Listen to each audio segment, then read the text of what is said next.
بسم اللہ الرحمن الرحیم السلام علیکم ورحمۃ اللہ وبرکاتہ۔ عابد راجہ چینل کی طرف سے آج میں اپنے دوستوں کو رسول اللہ صلی اللہ علیہ وآلہ وسلم کا ایک بہت ہی پیارا فرمان سناؤں گا۔ آپ دوستوں نے اس پر غور کرنا ہے اور یہ حدیث اپنے گھر میں ضرور بیان کرنی ہے۔ جنتی عورتیں۔ ایک بد شکل شخص حضور اکرم صلی اللہ علیہ وآلہ وسلم کی خدمت میں حاضر ہوا، بد شکل سے کہ بہت زیادہ خوبصورت نہیں تھا، اور اس کی بیوی نہایت حسین تھی۔ آپ صلی اللہ علیہ وآلہ وسلم نے اس شخص سے پوچھا کہ تیری بیوی تیرے ساتھ کیا برتاؤ کرتی ہے؟ اس نے کہا کہ میری بہت قدر کرتی ہے اور میری بلا اجازت گھر سے باہر نہیں نکلتی، اپنے حسن و جمال کا لحاظ نہیں، میری خدمت کا خیال کرتی ہے۔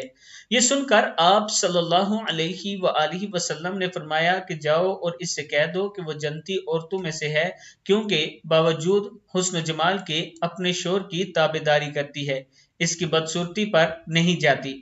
کتاب کا حوالہ یہ موجود ہے، آپ دیکھ سکتے ہیں۔ اس حدیث سے معلوم ہوا کہ شوہر کی خدمت کرنے سے عورت کو جنت حاصل ہوتی ہے، بالخصوص وہ عورتیں جو کہ حسن و جمال میں شوہر سے بڑھ کر ہیں، مگر وہ حسن و جمال پر فخر کی بجائے شوہر کی خدمت پر فخر کرتی ہیں۔ اللہ تعالی ہم سب کے گھروں میں اپنی رحمت نازل فرمائے۔ میں بالخصوص عورتوں سے گزارش کروں گا کہ یہ حدیث آپ کے سامنے بیان کرنے کا مقصد یہ ہے تاکہ آپ لوگوں کے گھروں میں امن ہو، لڑائی جھگڑے ختم ہو سکے۔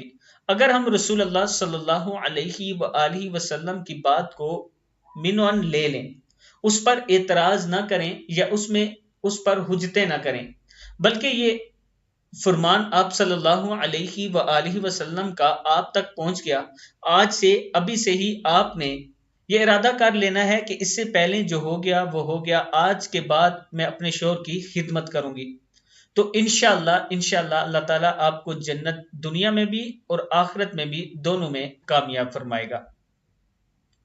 اس ویڈیو کو آپ دوستوں نے آگے ضرور شیئر کرنا ہے۔ السلام علیکم ورحمۃ اللہ وبرکاتہ۔